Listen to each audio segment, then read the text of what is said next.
Hello everyone, welcome to our YouTube channel MIM academy. So आज हम discuss करने वाले हैं लीनियर अलजेब्रा का एक most important fact, that is fact related to eigenvalues of A transpose A। अब सभी लोग आइगन वैल्यूज निकालना तो जानते हैं कि कैसे आपके पास अगर एक स्क्वायर मैट्रिक्स है n क्रॉस n की, तो आइगन वैल्यूज कैसे निकालते हैं, that is A minus lambda A का डिटर्मिनेंट सॉल्व करके हम आइगन वैल्यूज निकालते हैं। वहां से पॉलिनोमियल आता है, कैरेक्टरिस्टिक पॉलिनोमियल, और उसके रूट्स हमारे उस गिवन मैट्रिक्स A के आइगन वैल्यूज होंगे। बट आज हम यहाँ पे एक बड़ा अच्छा कॉन्सेप्ट सीखने वाले हैं। कोई भी अगर आपको A n क्रॉस n का रियल मैट्रिक्स दे दे, तो उसमें जब हम A ट्रांसपोज A करें तो ये भी एक स्क्वायर मैट्रिक्स बनेगा n क्रॉस n का ही। तो इसकी आइगन वैल्यूज के बारे में हमें डिस्कस करना है। इनसे रिलेटेड हमारे पास क्वेश्चंस भी आते हैं कंपटीशन एग्जाम में, हायर कंपटीशन, जो हायर मैथमेटिक्स के कंपटीशन के एग्जाम होते हैं, जैसे कि NET, IIT JAM, GATE, NBHM, इनमें क्वेश्चन पूछे जाते हैं। तो अगर इस कॉन्सेप्ट के बारे में पता हो तो इनसे रिलेटेड जो क्वेश्चन होते हैं करने बहुत आसान हो जाते हैं। सो फैक्ट क्या है समझते हैं। सबसे पहले तो जो ये आपको मैट्रिक्स दिया हुआ है A ट्रांसपोज A, अगर आप इसको ध्यान से देखें, आप इस B मैट्रिक्स का ट्रांसपोज कीजिए। ट्रांसपोज करेंगे तो क्या होगा, A ट्रांसपोज A का होल ट्रांसपोज। ट्रांसपोज सभी को खोलना आता है, रिवर्सल तो A ट्रांसपोज का A का, देन फिर ट्रांसपोज करोगे A बन जाएगा, तो ये वापस आपके क्या बन गया B। तो दैट मींस इससे एक बात तो क्लियर होगी कि जो ये आपका मैट्रिक्स होगा जिसको मैंने नाम B दिया है वो सिमेट्रिक मैट्रिक्स है, ठीक है। और क्योंकि रियल मैट्रिक्स है तो B आपका बन गया रियल सिमेट्रिक मैट्रिक्स, ठीक है। सो B is real symmetric matrix. और जो रियल सिमेट्रिक मैट्रिक्स होती हैं उनकी आइगन वैल्यूज होती हैं रियल। ये हम आइगन वैल्यूज जब हम रियल सिमेट्रिक मैट्रिक्स से निकालते हैं, बड़ी अच्छी थ्योरम होती है रियल सिमेट्रिक मैट्रिक्स की, कि symmetric matrix with real entries हो तो उनकी आइगन वैल्यूज हमेशा रियल आएंगी। दैट मींस कहने का ये मतलब हुआ कि अगर आप दुनिया की कोई मर्जी मैट्रिक्स उठा लीजिए, ध्यान रहे रियल एंट्रीज के साथ हो, स्क्वायर मैट्रिक्स उठा लीजिए, उसको उसके ट्रांसपोज के साथ मल्टीप्लाई कर दीजिए, तो उस मैट्रिक्स की आइगन वैल्यूज हमेशा रियल आइगन वैल्यूज आएंगी। ओके, अब एक और इंपॉर्टेंट पॉइंट यहां से जुड़ा हुआ है इसी के साथ, वो ये कि जो A ट्रांसपोज A है उसकी आइगन वैल्यूज रियल तो हमें पता चल गई, साथ साथ ये भी यहां पे एक बड़ा अच्छा कॉन्सेप्ट है कि इसकी आइगन वैल्यूज जो होती हैं वो नॉन नेगेटिव भी होती है, मतलब कभी नेगेटिव आइगन वैल्यू नहीं आती A ट्रांसपोज A की, प्रोवाइडेड A रियल मैट्रिक्स हो। देख लेते हैं कैसे। मान लेते हैं कि लैम्डा कोई आइगन वैल्यू है, lambda be eigenvalue of B हमारा क्या है A ट्रांसपोज A। तो by definition of eigenvalue and eigenvector, कोई ना कोई एक वेक्टर होगा x, that is the eigenvector, obviously बात है nonzero, x eigenvector of B का आइगन वेक्टर होगा corresponding to eigen lambda, such that हम क्या लिखते हैं B of x equal to lambda of x bye definition of eigen values and eigen vector. Okay, now इसको हम क्या कर देते हैं, B की वैल्यू डाल देते हैं, that is A transpose A x equal to lambda x। अब यहां पे काफी बच्चे गलती क्या करते हैं, जब इसको सोच रहे होते हैं कि कैसे इसकी आइगन वैल्यू 0 या 0 से बड़ी आती है, तो वो यहाँ पे गलती क्या करते हैं, वो सोचने लगते थे कि A की आइगन वैल्यू सपोज अगर कोई लैम्डा है सपोज, तो A ट्रांसपोज और A की आइगन वैल्यू सेम होती है, तो इसकी भी लैम्डा, तो मल्टीप्लाई है मैट्रिक्स का तो आइगन वैल्यूज का भी मल्टीप्लिकेशन, तो lambda into lambda, lambda square that is greater than equal to 0। तो फिर प्रूव होगा कि इसकी eigen value greater than equal to 0 नहीं, ये प्रूफ बिल्कुल गलत है। जो इस तरीके से सोच रहा है कि इसकी eigen value greater than equal to 0 है, वो बिल्कुल गलत है कि इसकी आइगन वैल्यू इसकी आइगन वैल्यू से मल्टीप्लाई करें, नहीं, हम नहीं कर सकते, ये अलाउड नहीं है, क्योंकि इसमें आइगन वेक्टर का ध्यान रखना पड़ता है। तो इसका जो मैं प्रूफ बताने जा रहा हूं इसको देखो, बहुत आसान है, बहुत आसान टेक्निक है, समझो इसे ध्यान से। क्या कीजिए, यहां पे आप x ट्रांसपोज से दोनों तरफ मल्टीप्लाई कर लीजिए। जब आप x ट्रांसपोज से दोनों तरफ मल्टीप्लाई कर देंगे तो आपको क्या पता चलेगा, ये लैम्डा तो बाहर आ जाएगा, स्केलर क्वांटिटी है, x ट्रांसपोज x आ जाएगा, ठीक है। इसको मैं लिख सकता हूं ax का होल ट्रांसपोज, ओके, और ax and lambda x transpose x, ठीक है। अब वैसे देखा जाए ये n क्रॉस n है और x जो है वो है तो n क्रॉस 1 वेक्टर है ना, तो जो ये ax होगा ये भी कोई n क्रॉस 1 होगा, इसका नाम हम y रख देते हैं, that is y transpose y equal to lambda x transpose x। x। Okay, अब x है तो कोई कॉलम वेक्टर, इसको हम साइड में देख लेते हैं। कोई ऐसा वेक्टर होगा x1 x2 and xn। Okay, अब इसका x ट्रांसपोज x सॉल्व करते हैं। x ट्रांसपोज x मतलब पहले आप इसको रो वेक्टर लिखोगे, मल्टीप्लाई करोगे आप x1 x2 xn। तो जब आप इनको मल्टीप्लाई करेंगे what will you get? Simply multiplication करोगे तो क्या आएगा? x1 का स्क्वायर प्लस x2 का स्क्वायर एंड अप टू सॉन xn का स्क्वायर। क्योंकि हम ये सारा काम रियल एंट्रीज में कर रहे हैं तो ये जो x होगा वो भी रियल एंट्रीज वाला ही आएगा, मतलब इसके अंदर जो कोऑर्डिनेट्स होंगे वो भी रियल ही होंगे। अगर रियल होंगे तो रियल का स्क्वायर प्लस रियल का स्क्वायर प्लस रियल का स्क्वायर, तो ये क्वांटिटी आपकी पक्का जो होगी वो ग्रेटर देन और इक्वल टू 0 आएगी ना। समझ आ गया? सो सिमिलरली जब आप इसको भी देखोगे, ये भी कॉलम वेक्टर है, तो जब इसका ट्रांसपोज करके मल्टीप्लाई करोगे ये भी सेम, बस यहाँ पे y1 y2 yn करके देखना, वो भी greater than equal to 0 quantity. तो इससे क्या पता चला कि आपकी लेफ्ट हैंड साइड पे जो क्वांटिटी है वो ग्रेटर देन इक्वल टू 0 है, राइट हैंड साइड पे दो क्वांटिटी है जिसमें से ये क्वांटिटी आपकी ग्रेटर देन इक्वल टू 0 है, तो पक्का लैम्डा को क्या होना पड़ेगा? ग्रेटर देन और इक्वल टू 0 ही होना पड़ेगा, क्योंकि अगर नेगेटिव हो गया फिर आपकी इक्वालिटी पे फर्क पड़ेगा, क्योंकि एक तरफ अगर 0 है, 0 से बड़ी क्वांटिटी है, अगर आप नेगेटिव कर रहे हैं इसे तो फिर इसलिए यहाँ गड़बड़ हो जाएगी। समझ आप? ठीक है। मोर ओवर ये क्वांटिटी तो 0 भी नहीं हो सकती, स्ट्रिक्टली पॉजिटिव होगी, क्योंकि x नॉन 0 है।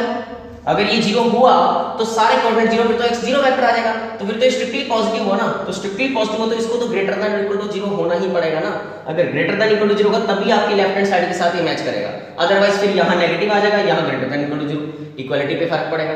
तो इससे प्रूव हो गया कि a कोई भी रियल मैट्रिक्स पकड़ो तो उसको a ट्रांसपोज के साथ मल्टीप्लाई करेंगे तो उस मैट्रिक्स की आइगन वैल्यू रियल तो आनी ही आनी थी, साथ में non negative real eigen values आएंगी, मतलब कभी नेगेटिव आइगन वैल्यू नहीं हो सकती। सो आई होप आपको A ट्रांसपोज A की आइगन वैल्यूज के बारे में अच्छे से क्लियर हो गया होगा कि कैसे इसकी आइगन वैल्यूज रियल होती हैं और नॉन नेगेटिव रियल नंबर होती है। तो अब इस कॉन्सेप्ट के बेस के ऊपर ये आपके सामने दो क्वेश्चन लिखे हुए हैं, ये डिस्कस करते हैं। तो सबसे पहले देखिए हम ये सेकंड क्वेश्चन डिस्कस करते हैं, बड़ा आसान क्वेश्चन है। क्वेश्चन आपको दिया हुआ है, let A be a 5 cross 5 real matrix, then which of the following can't be the trace of A transpose A? कि A आपका कोई भी 5 क्रॉस 5 का रियल मैट्रिक्स है तो इन चारों ऑप्शंस में से A ट्रांसपोज A का ट्रेस क्या नहीं हो सकता।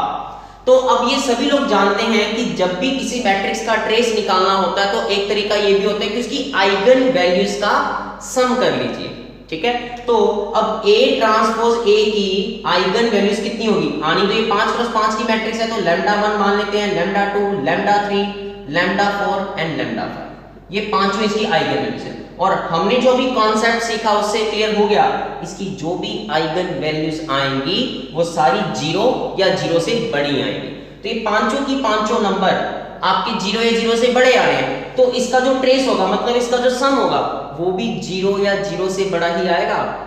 तो इसका मतलब इसका ट्रेस क्या कभी भी नहीं हो सकता, -3 नहीं हो सकता, नेगेटिव नहीं आ सकता, क्योंकि नेगेटिव तभी आएगा जब इनमें से कोई एक नेगेटिव आइगन वैल्यू हो, तभी सम नेगेटिव आ सकता है, या सारे नेगेटिव हो या कोई एक नंबर नेगेटिव हो सो दैट सम नेगेटिव आ जाए, पर वो पॉसिबल नहीं है। तो yes, -3 can't be the possible rank or possible trace of A transpose A. So yes, answer will be your A part. बाकी पॉसिबल हो सकते हैं, देख लो, अगर मैं A को यहाँ 0 मैट्रिक्स रख लूं तो A ट्रांसपोज A भी 0 आएगा तो ट्रेस 0 आएगा, तो ये हो सकता है, समझ रहे हो। 5 भी हो सकता है, आइडेंटिटी मैट्रिक्स रखो तो हो सकता है। 2 भी हो सकता है कि इसका सम 2 आ सकता है। कैसे? अगर आप चाहो λ1 प्लस λ2 प्लस λ3 प्लस λ4 प्लस λ5, आपको क्या चाहिए? यहाँ पे इसका सम 2 चाहिए, समझ रहे हैं? तो आप आइगन वैल्यूज ही इस अकॉर्डिंग बना लो कि उसकी आइगन वैल्यूज का सम 2 आए। तो आप ऐसा मैट्रिक्स बनाना जिससे इसकी एक आइगन वैल्यू 2 आए, बाकी सभी 0 आए, समझ रहे? तो सम 2 आएगा। तो उसके लिए तो आपको A सोचना है ना, जिससे A ट्रांसपोज A की आइगन वैल्यू ये बने। तो बहुत आसान है, आप क्या कीजिए, कहीं ज्यादा दूर मत जाइए, इसको डायगोनल मैट्रिक्स सोच लीजिए। क्या सोचना? स्क्वायर रूट ऑफ 2 0 0 0 0, बाकी सभी जगह 0। डायगोनल पे स्क्वायर रूट ऑफ 2 जानबूझ के रखा है मैंने, सो दैट A ट्रांसपोज करोगे वो भी यही आएगा, और जब इसी मैट्रिक्स को इसी से मल्टीप्लाई करोगे तो वो √2 के साथ जाके मल्टीप्लाई होगा तो 2 बनेगा ना, डायगोनल मैट्रिक्स से मल्टीप्लाई होना मतलब डायगोनल एंट्रीज का मल्टीप्लिकेशन होना। तो A ट्रांसपोज A भी एक डायगोनल मैट्रिक्स बनेगा जिसकी डायगोनल एंट्रीज क्या बनेगी 2 0 0 0 0 0। तो सम यही आ रहा है आपके पास। तो yes it can be also possible. तो yes -3 is the answer which is not possible. तो होप सो आपको ये क्वेश्चन बहुत अच्छे से क्लियर हो गया होगा। नाउ अब हम फर्स्ट क्वेश्चन डिस्कस करते हैं। सो फर्स्ट क्वेश्चन में देखो आपको क्या दिया हुआ है, A आपका 3 क्रॉस 3 का रियल मैट्रिक्स है अगर, तो which of the following can be the Jordan canonical form of B matrix, and B matrix is nothing but A transpose A का नेगेटिव। ध्यान रखना इस बात का, ठीक है। तो जॉर्डन कैनोनिकल फॉर्म आपसे पूछी है A transpose A of negative की क्या हो सकती है। अब थोड़ा ध्यान से देखो, यहाँ A ट्रांसपोज A नहीं minus of A transpose A है और उसकी जॉर्डन फॉर्म। देखिए जो भी मैट्रिक्स की जॉर्डन फॉर्म होती है वो मैट्रिक्स के सिमिलर ही होती है। तो सिमिलर है तो आइगन वैल्यूज तो सेम रहने वाली है, समझ रहे। तो आप सोच के देखिए, अगर जॉर्डन कैनोनिकल फॉर्म ये होती है A ट्रांसपोज A की minus of A transpose A की, तो इसकी आइगन वैल्यूज होंगी 1 2 3। अगर ये होती है तो आइगन वैल्यूज होंगी -1 2 3। अगर ये होती है तो आइगन वैल्यूज होंगी -1 -2 3। एंड अगर ये होती है तो -1 -2 -3। पर ध्यान रहे अभी जो हमने कॉन्सेप्ट सीखा वो ये कि A ट्रांसपोज A की जो भी आइगन वैल्यू आती है वो हमेशा ग्रेटर देन और इक्वल टू 0 आती है। बट ध्यान रहे यहाँ पे क्वेश्चन A ट्रांसपोज A का नहीं minus of A transpose A का है।